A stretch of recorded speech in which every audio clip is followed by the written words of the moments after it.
I never imagined my life would unfold this way. I'm Sarah, and this is how my story goes. I grew up on a farm with parents who were hardworking, kind-hearted people who instilled in me the importance of effort and perseverance.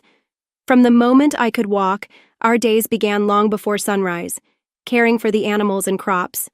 Life was simple then.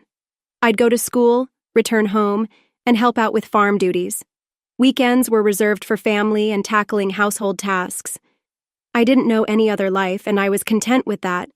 However, everything shifted when I graduated high school. My parents, ever thoughtful, wanted me to have more than a life on the farm. One evening, as we sat around the dinner table, Dad spoke up. "Sarah," he said, "your mom and I think you should go to college." Just like that, my world grew larger. I packed my things and moved to the city, a place so unfamiliar that it felt like a different world. College was an adventure in itself. The courses were interesting, but it was the people who truly broadened my perspective. Students from all backgrounds, each with dreams and aspirations I'd never imagined. And then there was Mike. I met him in my second year. He was confident, charismatic, and so different from the farm boys I knew. Mike seemed to have everything figured out, or so I thought. "Life's too short to work yourself to death," he'd say, lounging on the grass outside the library. "Let's enjoy life while we can." I was enchanted. Here was someone who viewed life as an adventure, not just a never-ending series of tasks. We started dating, and before long we were discussing marriage. When I told my parents, they were cautious. They wanted to meet Mike and understand the man I was in love with.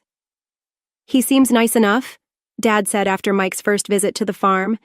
"But there's something I don't know. Just be careful, Sarah." I dismissed his concerns. What did my traditional father know about modern love? Mike was perfect, and we were going to build a perfect life together. My parents, ever supportive, paid for our wedding and even bought us an apartment in the city. "We want you to have a good start," Mom said with teary eyes. "Thank you, Mom, Dad," I said, hugging them tightly. "I promise I'll make you proud." Standing at the altar with Mike, exchanging vows and rings, I believed my life was on track. I had a loving husband, a good job in the city, and a bright future ahead. The first few years of our marriage were, at least I thought, happy. Both of us had jobs and we settled into a routine. But looking back, I now see the early signs of trouble. "Sarah, do we really have to go to your parents' farm this weekend?" Mike would complain whenever I suggested a visit. "It smells like manure and your dad always wants me to help with something." I'd sigh and try to reason with him. "They're my family, Mike, and they've done so much for us." "Fine," he'd grumble, "but I'm not shoveling any cow crap." I chalked it up to him being a city boy, uncomfortable with farm life. Now, though, I wonder if I should have seen it as a warning sign. 2 years into our marriage, I found out I was pregnant. I was overjoyed, and my parents were thrilled. "A grandchild!" Mom exclaimed on the phone. "Oh, Sarah, we're so happy for you." Mike's reaction, however, was lukewarm. "A kid already? I guess that's okay." I told myself he was just nervous. Surely he'd come around to the idea of fatherhood. My parents, always generous, continued to support us, buying us a car and funding vacations. I appreciated their help, but Mike seemed to take it all for granted. "Of course they're helping us," he'd say. That's what parents do. When our son, Tom, was born, my love for him was overwhelming.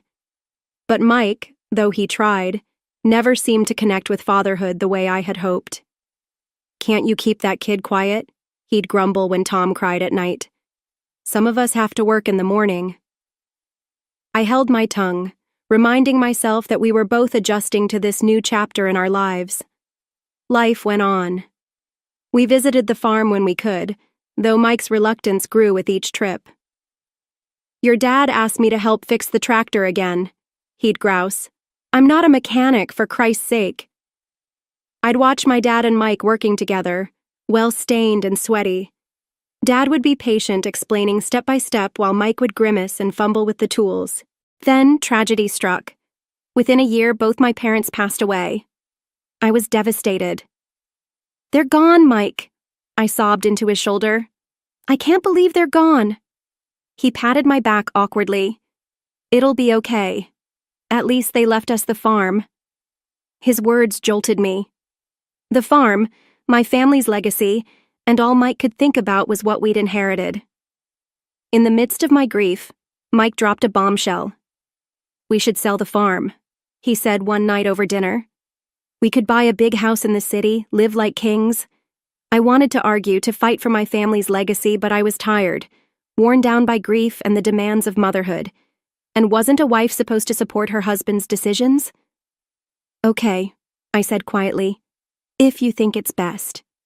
And just like that, with a few signatures on some papers, my family's history was sold off to the highest bidder. The money went into our joint account, and Mike was like a kid in a candy store. "We're set for life, Sarah," he crowed. "No more slaving away at work. We can do whatever we want." I nodded and smiled, trying to ignore the hollow feeling in my chest. This was what Mike wanted, and I was his wife. I had to support him, right? Life after selling the farm was different. The money from the sale cushioned us nicely. I'll give Mike that. We didn't have to work as hard anymore. We both cut back to part-time hours, and for a while, it felt like we were living the dream. But as the years went by, I started noticing things. Mike, who'd never been a hard worker to begin with, seemed to lose all motivation. He'd quit jobs at the drop of a hat, always with some excuse. "That boss was a jerk," he'd say, or "they expected too much. I'm not a slave, you know." I'd try to reason with him.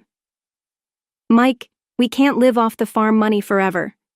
We need to think about our future." He'd wave me off.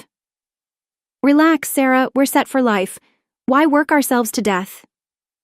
Meanwhile, our son Tom was growing up fast. He graduated high school, then college, and before I knew it, he was working and living on his own. I was proud of him, but I missed having him around. Then one day I was flipping through the newspaper when a name caught my eye. It was an article about a successful concrete production plant owned by none other than Mike's Uncle Robert. "Mike!" I called out. "Did you see this article about your Uncle Robert?" Mike's face darkened. "I don't want to hear about that old tyrant," he snapped.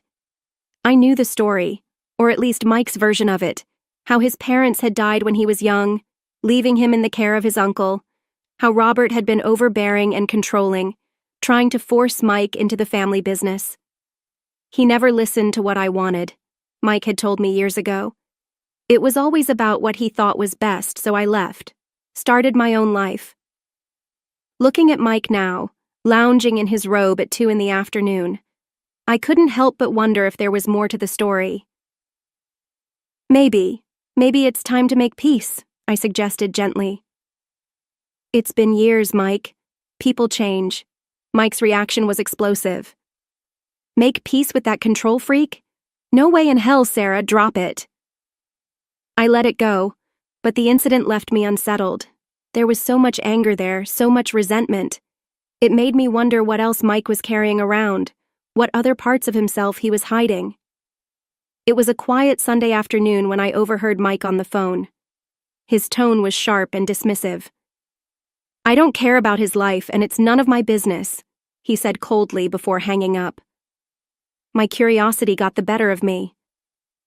"Who was that, Mike?" I asked. His expression was indifferent. "Hospital. My uncle's sick. If he dies, at least I'll finally get something out of him," he responded flatly. I stared at him in disbelief. "Mike, that's a horrible thing to say. He raised you." "Yeah, and made my life miserable," he retorted. "I'm not going to see him. End of story." As I watched Mike settle back into his armchair, remote in hand, something inside me broke. This wasn't the man I married. This wasn't the person I thought I knew. Without saying a word to him, I went to our bedroom and called Tom. "Hey, sweetie," I said when he answered. "How would you feel about meeting your great-uncle?" Tom was surprised but agreed without hesitation. An hour later, we walked into the hospital, my heart racing. The ICU was filled with the sound of beeping machines and hushed voices. There, in a bed surrounded by monitors, lay Mike's Uncle Robert. He looked small and fragile, nothing like the harsh figure Mike had painted him to be. As we entered and introduced ourselves, his eyes welled up with tears. "Sarah, Tom," he said, his voice faint but warm. "I've wanted to meet you for so long." Over the next hour, Robert shared his side of the story, telling us how he'd taken Mike in after his parents died, raising him as his own. "I loved that boy." Robert's voice quivered. "I wanted him to have everything, to continue the family business, to live a good life. But Mike," he sighed, "had other plans. He didn't want the responsibility. He didn't want to work hard like I did, staying up late, worrying about the business." A sinking feeling settled in my stomach as Robert's words painted a picture I was all too familiar with. "Mike demanded I sell the business," Robert said, shaking his head. "He wanted me to set him up with an allowance, an apartment, a car, said I owed him a carefree life." I glanced at Tom, seeing the same shock on his face. "I told him that's not how life works," Robert continued. "That money needs to be earned. I begged him to stay, to learn the business, but he got angry, said he'd find a rich wife and never have to work a day in his life." As I sat there in Uncle Robert's hospital room, the pieces of the past decade began to fall into place. I began to see our life together in a new, harsh light. Mike had never stayed in a job for long. He always picked part-time work, called in sick frequently, and took countless days off. I'd justified it as stress, as him being a free spirit. But now, I saw the truth. "Life is for pleasure, Sarah," he used to say. "Why kill ourselves working?" A sick feeling rose in my stomach as the full realization hit me. Mike hadn't married me for love. He married me for my family's money, for the comfortable life he thought I could offer. I was just a means to an end, the wealthy bride he promised his uncle he would find. Tears welled up in my eyes as the weight of this truth bore down on me. Our entire life together, our marriage, our family, it was all built on a lie. Uncle Robert's voice pulled me from my thoughts. "I'm so sorry," he said, his voice frail. "I won't be able to leave anything to you or Tom. I wanted to, but—" "It's okay," I said, squeezing his hand. "We don't need anything." "I had plans," Robert continued, becoming agitated. "A new project that would have changed everything, but I ran out of time." Suddenly, his face twisted in pain. The machines around him began to beep urgently. "You need to leave," a nurse said, rushing in. Now, a few days later, the call came. Uncle Robert had passed away. When I told Mike, his reaction made my blood run cold. "Finally!" he exclaimed, a grin spreading across his face. "Took the old bastard long enough." I stared at him, disgusted. "Mike, he was your uncle. He raised you." He waved dismissively. Yeah. So, when's the funeral? Do we need to go to that?" In the end, Mike didn't attend. Tom and I organized the funeral ourselves, a small, dignified affair that I hoped would have made Uncle Robert proud. While I was grieving for a man I'd barely known, my husband was at home, gleefully calculating his newfound wealth. "The factory's got to be worth at least $10 million, I heard him saying on the phone when I got home. "Can you believe it? I'm rich."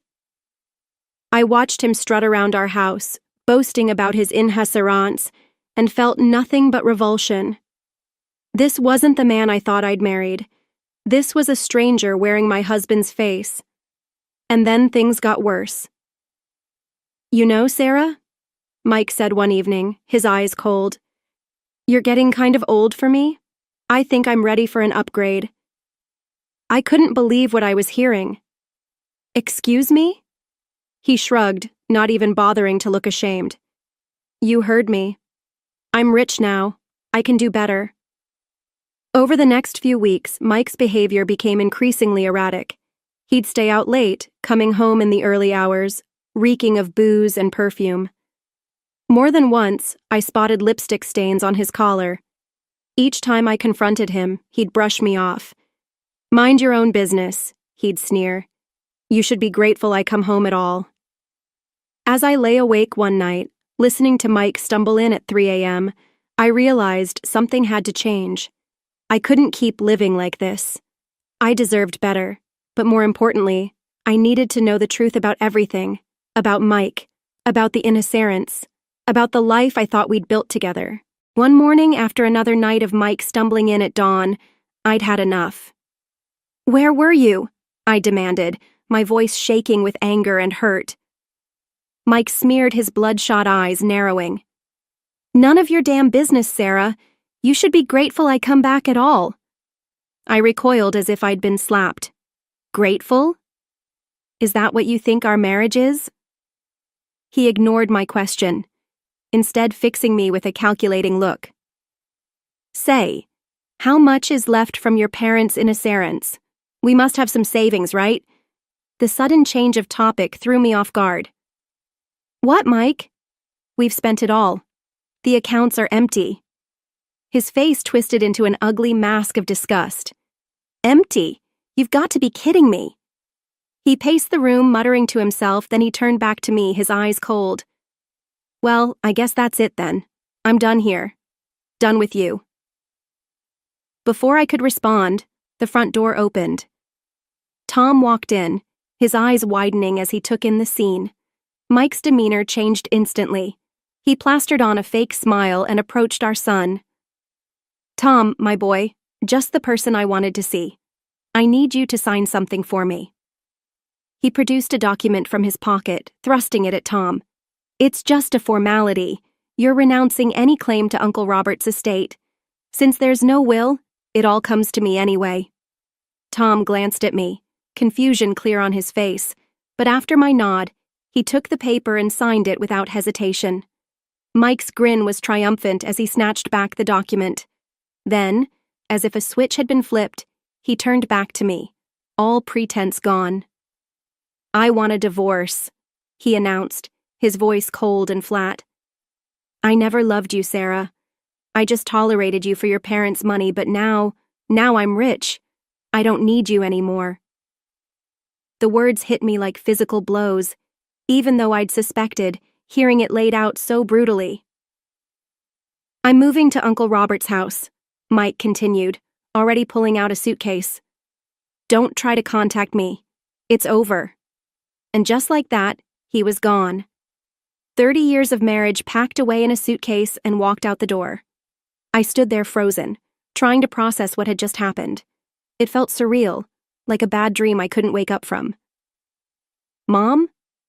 Tom's voice was soft, concerned. "Mom, are you okay?" I turned to my son, my rock, and felt the dam break. Tears streamed down my face as Tom wrapped his arms around me. "It's okay, Mom," he murmured, holding me tight. "We'll get through this. You're strong. You'll be okay." As I clung to my son, sobbing into his shoulder, a small part of me marveled at the man he'd become. Kind, compassionate, everything his father wasn't. And I realized something. "You're the best thing he ever did," I whispered to Tom. "The only good thing to come out of this marriage." Tom squeezed me tighter, and in that moment I knew that no matter what happened next, I wasn't alone. I had my son, and together, we'd face whatever came our way. The weeks after Mike left were a whirlwind of sorrow and disbelief. I tried to hold my head high, to focus on moving forward, but it was hard, especially when Mike seemed intent on rubbing his new life in my face. It all began with the Facebook posts. Pictures of Uncle Robert's mansion, now Mike's home, appeared all over his timeline.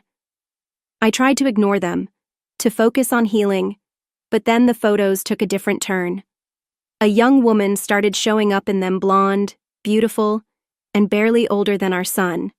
In one photo, Mike had his arm around her, both of them grinning at the camera. The caption made my stomach twist. "Meet my fiancée, Candy. Upgrade complete." The calls started soon after, friends, acquaintances, even Tom's old teachers, each one asking questions I couldn't and didn't want to answer. "Sarah, dear, is everything okay? We saw Mike's posts. What's going on? Are you and Mike really? The humiliation, the constant reminders of Mike's betrayal became unbearable. I couldn't take it anymore. So, I did something I never thought I would. I called Mike and asked to meet. After consulting with a lawyer, the day of the meeting arrived. I waited at our old favorite cafe, divorce papers in hand. Mike swaggered in with Candy at his side. She couldn't have been more than 25, her face caked in makeup, laughing at something Mike whispered in her ear. "Well, well," Mike sneered, pulling out a chair for Candy. "If it isn't the old ball and chain. Candy, honey, meet Sarah, the starter wife." Candy gave me a condescending look that ignited a fire inside me, but I kept my composure. "I have the divorce papers here," I said, sliding them across the table. "I'm not asking for much, just the house. You can keep everything else." To my surprise, he picked up the pen without hesitation. "Fine, have your little house. I've got bigger and better things now," he said, signing the papers. He turned to Candy, his voice dripping with sweetness. "Now I can finally be with someone I truly love, someone worthy of me." I gathered the papers, my hands shaking slightly. As I walked out of the cafe, I could hear Mike's mocking laughter behind me, but I didn't look back. I had what I came for. The next day, I filed for divorce. As I handed the papers to the court clerk, I felt a weight lift from my shoulders. For the first time in months, I could breathe again. Life has a funny way of serving justice when you least expect it. For me, it came in the form of a headline in the local newspaper: "Local business tycoon's empire collapses, nephew left with massive debt."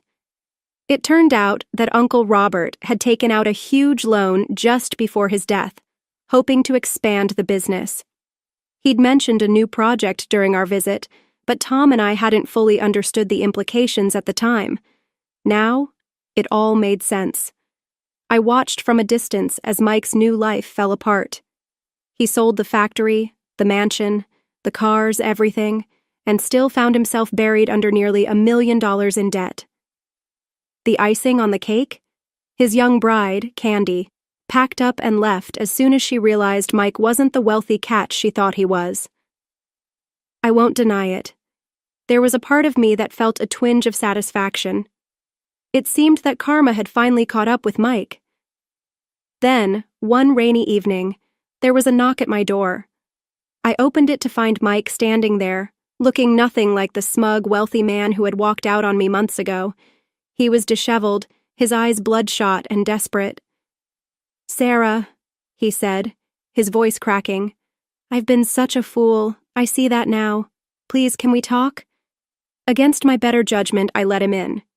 For the next hour, I listened as Mike poured out his heart, telling me how he'd lost everything and realized what truly mattered. "I was wrong, Sarah," he said, his eyes pleading. "So wrong. But I see now that you were the only one who ever truly cared for me, the only one I've ever really loved." Then, to my utter shock, Mike got down on one knee and pulled out a small velvet box. "Sarah, please, give me another chance. Marry me again. Together, we can overcome anything." For a moment, I was speechless. Then I did something that even surprised me. I laughed. It started as a small chuckle and erupted into full-blown laughter, tears streaming down my face. Mike's face fell. "What's so funny?" he asked. When I finally caught my breath, I looked him straight in the eye. "Oh, Mike, did you really think it would be that easy? That you could treat me like trash, throw me away, and then come crawling back when things went south?" His face darkened. "Now listen here," he snarled, standing up. "This is my house too. I have rights." I calmly walked to the drawer where I kept our divorce papers, pulled them out, and showed him his own signature. "No, Mike, you don't. You signed away any claim to this house. It's mine now. Get out, or I'll call the cops." For a moment, I thought he might argue further, but something in my expression must have told him I meant business. Without another word, he turned and stormed out, slamming the door behind him. Once he was gone, I called Tom and told him everything. My wonderful son was supportive, as always. "You did the right thing, Mom," he said. "I'm proud of you." Those words meant more to me than he could ever know. In the weeks that followed, I made some big decisions. The house, with all its memories, both good and bad, felt too big for just me, so I sold it and used the money to buy a cozy apartment in a vibrant neighborhood I'd always loved. At 60, I'm finding that life is just beginning. I've started traveling, seeing all the places Mike promised we'd visit but never did. I've taken up painting, joined a book club, even tried salsa dancing. Every now and then, I catch a glimpse of Mike around town. He looks older now, worn down by his mistakes and misfortunes. Life didn't turn out how I expected. But you know what? I wouldn't have it any other way. Because now, for the first time in a long time, I'm truly, completely, happily me.